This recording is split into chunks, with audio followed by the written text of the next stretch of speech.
What's up guys, NepentheZ here and welcome back to another top 100 ratings video. Today we are looking from 80 down to 61. I've got FUT bin open. We have got the first card on the screen. It is number 80 and it is 85 rated Raja Nainggolan. The Belgian midfielder is known for his intimidating presence in the middle of the pitch, which isn't necessarily commonplace for a player whose chief role isn't to defend or protect his back line. Nainggolan is truly two-way in that he's nearly as good with the ball as he is getting it back. His 83 physical and defending ratings give him the edge, which try to intercept or tackle, whilst a respectable 82 dribbling provides the confidence and composure he needs, creating something for his attackers. So just in general, this is it's a nice looking card for sure. This is definitely a card that, should it get a team of the season or two, or informed special card or two up towards a team of the season, will be super OP. One of the downsides that always comes in when we talk about Nainggolan, and one of the reasons why he doesn't get used as much as other box-to-box midfielders, is he only has 3-star, and he's only 5'9". However, he is a bit of an animal, a bit of a beast. He has been downgraded by 1 from an 86 to an 85. He's been dropped by 3 pace, 1 shooting, passing remains, dribbling remains, physical remains, and upgraded by 2 defending. With that in mind, I think, again, early game, specifically the first month or 6 weeks, he'll probably be expensive coming in at 85 rated, but this will be a super overpowered box-to-box midfielder for the first month or two of the new iteration of FIFA. Looks like quite a good card as well. Next up, we get Alex Sandro, our first 86 rated card. He remains, in terms of his rating, steadily building his reputation around the world after making his presence known in Syria. Brazilian left-back Sandro brings a balanced skill set to a position that is probably more important than ever before. He's a menace when running up the pitch, leaving his opponents in the dust with his 85 pace and 81 dribbling. But with any top fullback, Sandro also possesses dangerous defending and physical ratings that make him more than capable of standing up against even the most talented of wingers. And according to his last card, same rating overall, 3-star still there. He's got high work rate still, 5'11" as well, which is actually quite nice. This actually looks like it would also make quite a good box-to-box midfielder early days. He's been downgraded by 1 pace, which is commonplace seemingly. I did see something on the forums that said, I was mentioning how there seems to be a global downgrade of pace, and somebody on the forums pointed out a couple of players that actually had a pace upgrade, for example, Manolas. But what global downgrade means is, like, just globally, it is generally downgraded. And I think we've seen that in so many cards just in this top 100 so far, that it's hard to argue that there isn't just a general downgrade of pace. We'll have to see how it pans out over the next sort of 78 cards that we've got to look at over the next few days. But from my personal opinion and my personal experience with how EA do things, it does seem like they have tried to just draw the pace down, maybe to give even more worth to a high-paced player in certain areas, so that they're not just as good as the centre-backs or full-backs early on, or potentially to allow for more room in terms of growth for special cards throughout the year. So it could be either of those things. Now, before we get into Alexandra a bit more, guys, try and drop a thumbs up on the video for me. If we could get, 10,000 likes on this video, that would be absolutely amazing. In terms of his stats, down 1 pace, same dribbling, up 1 physical but down 1 defending, same shooting, same passing. I wonder if the up 1 physical and down 1 defending is merely a recalculation of how stats look on face card value. But generally, that Alexandro card looks like it's going to be absolutely phenomenal, and one of those cards is going to be as like in people's teams probably until Team of the Year, when that first Team of the Year left back comes out, because that is a phenomenal card. Next up, we've got Benatia. Again, when we look at the Calcio A cards, guys, we've got Manolas looks a beast, Raja Nainggolan looks a beast, Sandro, Benatia, just off the face of this card, looks a beast, and he comes in at 86 rated. The Moroccan international has played for some of the world's biggest clubs in recent seasons, settling in Turin with Juventus after a loan spell. Benatia has all the key attributes of a top defender, including 87 defending and 85 physical ratings. He has an important role in the Juventus defence, using his height to dominate in the air and his experience to organise the players around him. And so for me, Benatia was actually a player that I used a lot last year, especially his 86 and 87 rated cards. I thought they were amazing. He's actually been downgraded again, downgraded on pace, so he's gone from 74 pace down to 70 pace, but he has gained 1 defending and 2 physical, and the rest of the card is very much the same. Now, at 6'2" medium high work rates, this is a very good card. You know, this genuinely is a card that is akin to some of, not all of, and not necessarily the prime versions, but some of the icon centre-backs that we've seen. You know, when you look at some of them that have got maybe the same pace, same physical, similar dribbling and stuff, but a little higher defending, he's not far off some of those low-tier centre-back icon cards, and that's quite interesting to me. But a very nice-looking card there. Next up, guys, we've got Parejo, so an upgrade, another upgrade for Parejo. He must be playing absolutely out of his skin. So Parejo started as an 82 last year, upgraded to an 84 throughout the season, and now up to an 86. Though often deployed in a deeper midfield role, Parejo's strengths tend to skew towards the offensive. Whether he's creating something for a teammate with a clever pass or bursting into the box to take a shot for himself, Parejo has a particular set of skills that make him very dangerous in just about any situation. His work rates don't necessarily interest me. Medium low I've never really had all that much fun with in past FIFAs. 6 foot is nice, 4-star weak foot is nice. He's very well rounded in every area except for pace, where once again he has had a dramatic pace downgrade from 54 pace last year down to 47 pace, and in fact he got upgraded by 2 pace throughout the year, and yet they've then gone and whipped away 7 pace points from him. He's gained 1 dribbling, he's gained 6 defending and lost 1 physical, he's gained 1 passing and gained 3 shooting. So again, this just brings me to that whole Sterling thing again, right? Like, I know, like, we discussed it in detail in the last video, and I've talked about it on stream, and I know Sterling has a lot of chances that he potentially missed, and I know he doesn't score a lot from outside the box.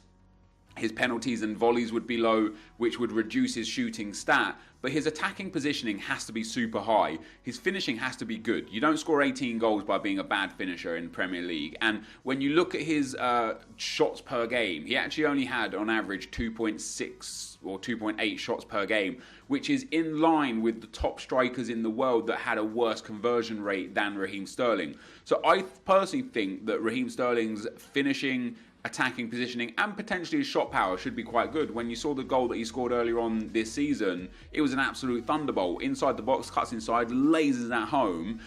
So when we see people like David Alaba and Parejo either having the same or better shooting than Raheem Sterling, I just can't take it seriously. You know, Parejo has gained 3 shooting, from 77 last year to 80 this year. In fact, from his base card, no, it stays on 77. When we look at his goal scoring abilities last year, he scored 7 goals in 34 games.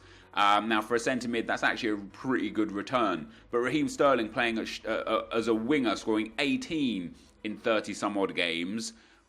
I don't know, man. I think EA got it massively wrong. But anyway, that is Parejo's card, guys.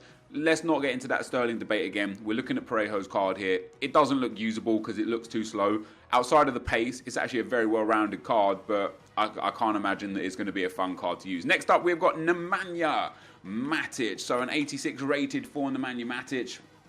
He has been upgraded from an 83 to an 84 last year and now up to an 86. Generally deployed solely as a defensive midfielder, Serbian international Matic treats his role like a highly specialised craftsman would. With 83 defending and physical ratings, Matic can do nearly anything needed in a defensive capacity, which is he often tasked with doing. So obviously the great things about Matic is he's 6'4", he's got medium-high work rates.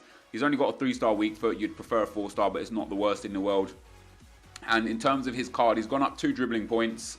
He has gone up 1 passing point, he's gone up 1 shooting point, he's gone up 2 defending points, he's been dropped 4 physical, and we've seen quite a lot in defensive-minded players, a small drop in physical and a small increase in defending. So I can only assume that EA are recalculating the weight of certain stats that's caused this to happen in so many different cards. So I wouldn't look too deeply into his physical reduction. What I'd like to see is how his physicals in-game stats compare last year to this year, and whether it is literally just a weighting difference.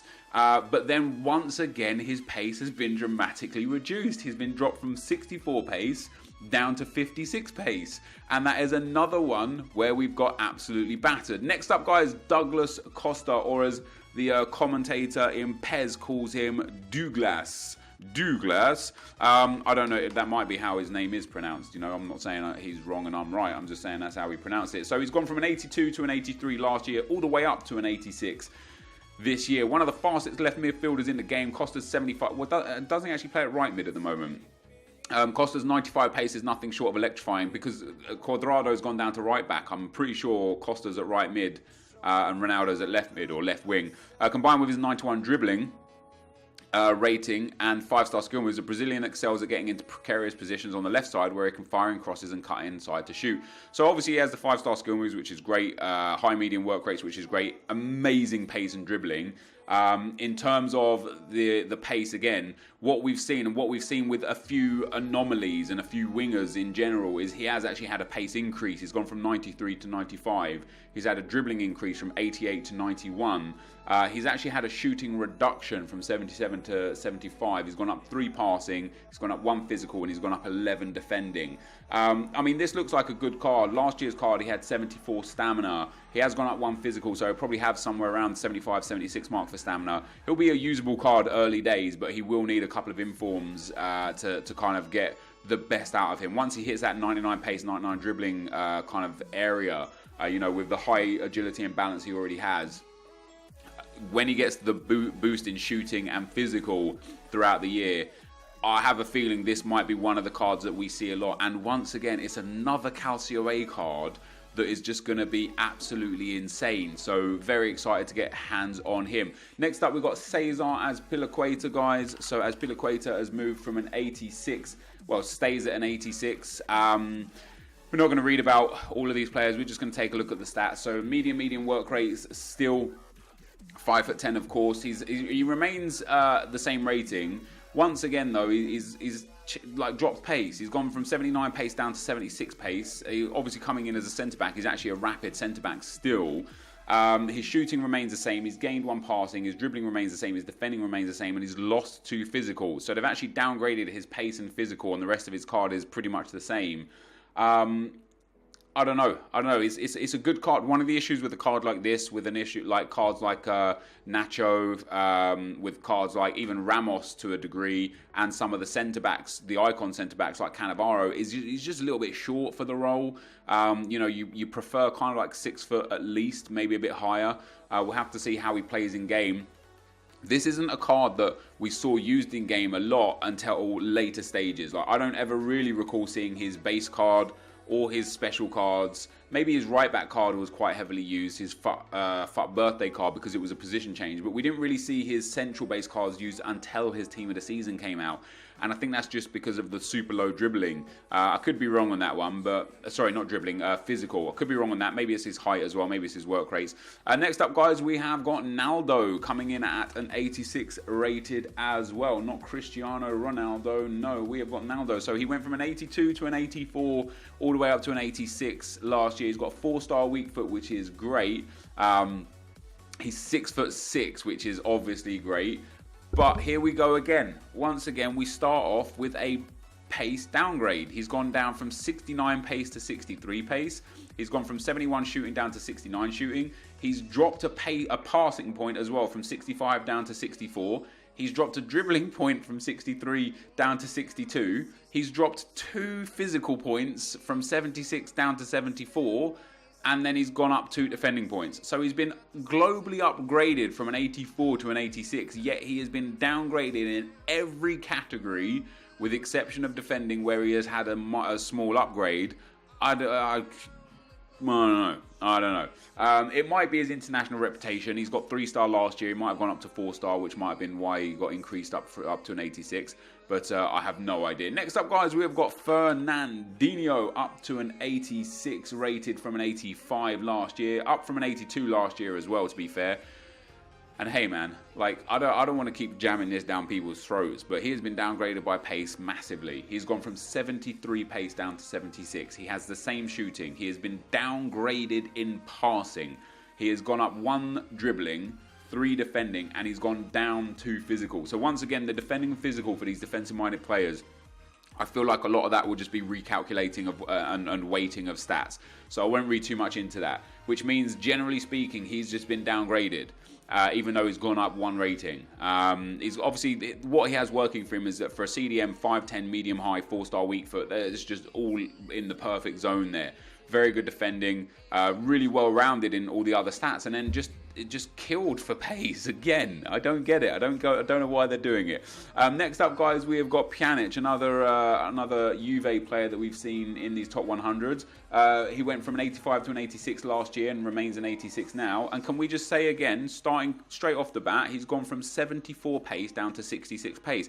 It seems to be that the wingers have been improved pace. Just generally, just from what we've seen, but the midfielders and defenders have been reduced in pace, and I wonder if that's because the imbalance in gameplay last year of having the Maldinis and the Ferdinands and the Ramos and the Boatengs and all of these centre-backs that were already just max pace or super high pace early on. I wonder if they're just dropping these pace down to try and change the whole, like, the whole kind of like mechanics of how FIFA works. That would be my opinion on it. But Pjanic there, so he remains the same. He's still got a 4-star weak foot. He's actually lost some skill moves down to 3-star skill moves from 4-star. Nice and high at 5'10". He's got quite a well-rounded card, generally speaking. You know, his passing and dribbling are nice. He's actually lost 1 passing point. His shooting remains the same. He's gained 2 defending and lost 1 physical, which once again I feel like is just a recalculation of stats. But he's dropped 8 pace points. It can't be a coincidence that all these players are getting dropped for pace. Like Pjanic didn't lose 8 pace points in the last 12 months. He just didn't. Which means EA are just doing something to try and change how pace works in this game. We then move on to Leroy Sané. Leroy Sané, man, he's gone from an 84 to an 86. He started as an 82. And again, like some of the other wingers that we've seen, he's actually had an upgrade in pace. He's gone from 94 pace to 95 pace. He remains at 86 dribbling. He now has 3-star weak foot and 4-star skill moves. His team of the season last year was one of my favourite cards, and I said to you guys many times, it probably would have been my favourite card if he had either 4-star skill moves or 4-star weak foot, because I think having one of those is imperative. He now has those 4-star skill moves, which is great. So, he's been upgraded by 1 pace. His dribbling remains. What I love about this card as well is he's 6 foot with high medium work rates. He's fast and he's big. I think we're going to see this with the fact that he's got heavy shooting upgraded from 79 to 81 and passing upgraded from 76 to 78.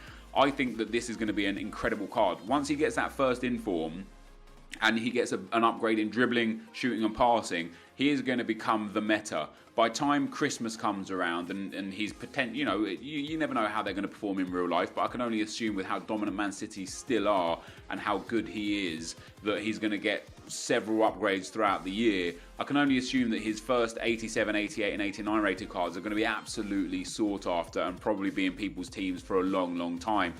We then go back to the Calcio A and we go to Bonucci for number 69, Chiappa. He's been downgraded by 2. He still has low high work rates and 6 foot, which 6'3", sorry, which is great. 3-star weak foot, which is fine. He again has been downgraded heavily in pace from 68 all the way down to 61, making him pretty useless, if I'm being perfectly honest. His physical's gone down 1, his defending remains the same, dribbling remains the same, he's got a small boost in shooting and a reduction in passing.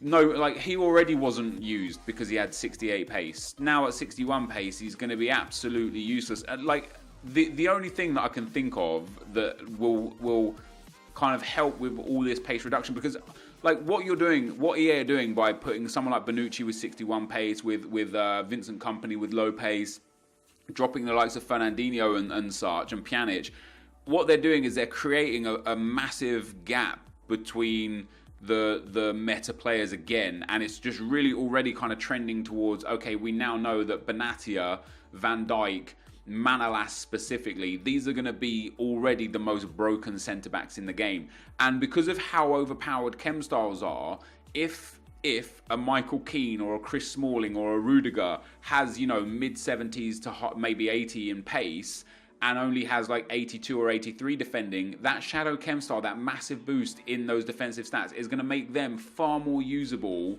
and more overpowered than someone like Bonucci, and that just shouldn't be how the game works. Bonucci should be an incredibly usable player.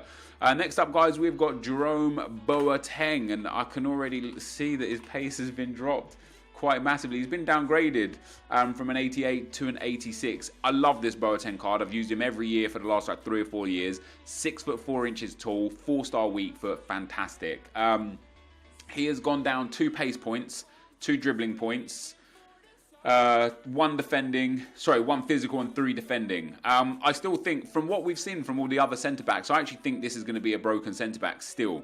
You know, because he's so tall, because he's so fast with that 4-star weak foot, he's still going to be really, really strong, really, really good to use. And it does seem like 73 pace as base for a centre-back is going to be quite quick early game. It'll be interesting to see how that trends with first informs after a month of SBCs. And how the icons kind of like marry up. But that Boateng, it looks like a good card still. Next up, guys, we have got Thomas Muller. A couple of Bayern players in a row. So Thomas Muller, 86 rated last year, 86 rated this year. Dare I say it, he's been downgraded in pace from 77 to 73. He's gone up 1 shooting, he's gone up 3 passing, which I think is finally a bit fair. His dribbling remains the same, he's gone up 4 defending, and his physical remains the same.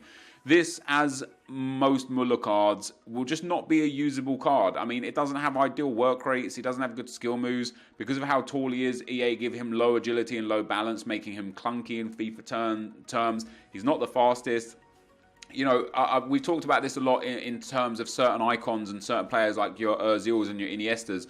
What Muller does in game, in real life, is really hard to capture and put into FIFA, because he can, like mentally he's incredible, and you physically can't put that into a video game, you know. So I think he gets screwed in that sense. Next up, guys, we have got 86 Ederson.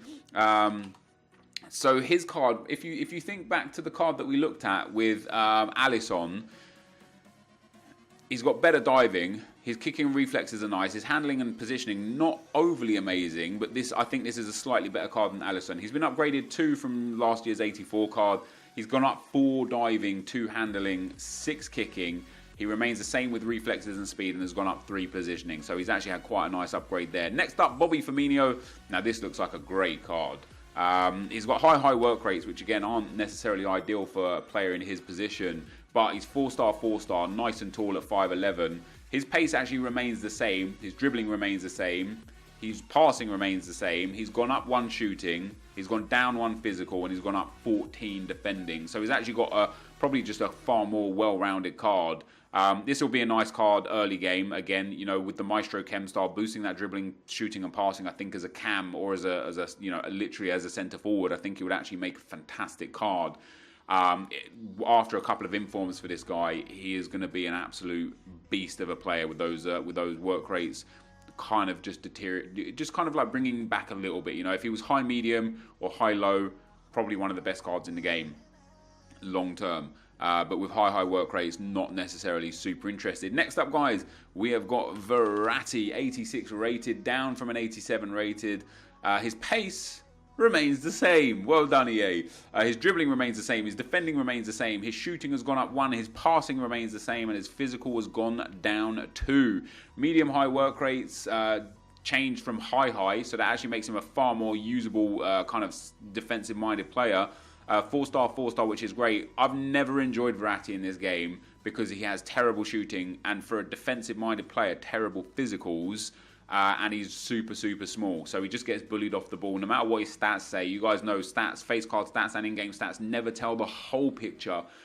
The body type, the traits, they have the height, you know, they have a role in this game as well. And because of him being so small, so weak, so slow, it's just useless in FIFA. He really is. Next up, guys, we've got Nicolas Otamendi. Another Premier League winner from Man City in here. So Otamendi, of course, went from an 83 to an 85 last year, and now up to an 86. 6 foot tall, high work rates, not ideal for a centre-back, and with only 60 pace, downgraded again from 63 pace of last year. He's not going to be usable. He has gone up 1 defending, he's gone down 2 physical, he's gone up 3 dribbling, he's gone up 2 passing. Generally speaking, he's had a bit of an upgrade, but with that low pace, with that low dribbling, with high work rates and being only 6 foot tall, let me tell you this, guys, we will not see him. Why would you take that Otamendi when Van Dijk is just head and shoulders a better defender in FIFA terms than Otamendi? We then go to Thiago, guys. This is an interesting one because he's been downgraded by 2 from an 88 last year. 5-star skill moves still on Thiago. He's actually gone up 1 pace. One of the other anomalies in here. He's gone down 1 dribbling. He's gone up 5 defending. He's lost a pace point, a passing point. Shooting point he's lost as well, and physicals remain the same. This, like your Iniestas, and like your Xavis of old, and like your Cesc Fabregases and your Mesut Ozils, it's really hard to capture who he is and what he does and put it into FIFA, because he's got good dribbling, and I'm sure he has like really good in-game passing stats. In fact, looking at his card last year, he has 91 short pass and 90 long pass, which is obviously amazing, and it's his crossing and free kick accuracy that dramatically reduces that passing stat. But it's so hard to utilise someone like this in-game because he's not fast and he's not got great shooting abilities. He's weak. You know, he doesn't have a good weak foot. Like, all you get out of him is basically criteria that doesn't work in FIFA on its own. It has to be like, good dribbling and passing is good if it's coupled with good shooting, because then you can put him into that cam role, or if it's coupled with good pace, because then you can put him into a central midfield role or a winger role. As low shooting and low pace as he has, I don't think this is a card that, once again, we're going to see used very much. And then speaking of Mesut Ozil, he is the next one on the board and the last one that we're going to look at today, and he has been downgraded from an 88 to an 86. He's lost 1 pace point, he's lost 1 shooting point, he's lost 1 passing point, he's lost 2 dribbling points, and then he has the same defending and physical. Generally speaking, you know, this again, like all the cards that we've talked about, it's hard to capture what Ozil does, and I think a lot of people will say that Ozil being lazy or appearing to be lazy in real life is half the problem with his card. He has super low physicals, no stamina, no strength. He's weak. He has a 2-star weak foot. Much like his card last year, you won't see this card used this year. Even with a couple of informs, his physical's just not going to get boosted enough. His shooting's not going to get boosted enough. And isn't it hilarious that Ozil's shooting is the same as Raheem Sterling's? I don't know how we can justify that. I think Raheem Sterling should be very upset. But there are the next 20 guys. Let me know what you think about these guys in the comment section below. We're down to the 80 to 61 here. Give me your top 3 out of this 20. For me, my top 3 would probably be Alexandro, definitely. Douglas Costa looks very, very good and has a lot of long-term possibilities there. And then Leroy Sané, for me, looks like he's going to be amazing this year. Those are my top 3. This is going to be the end of the video. Thank you guys for watching, and I'll see you next time. I'm out. Peace.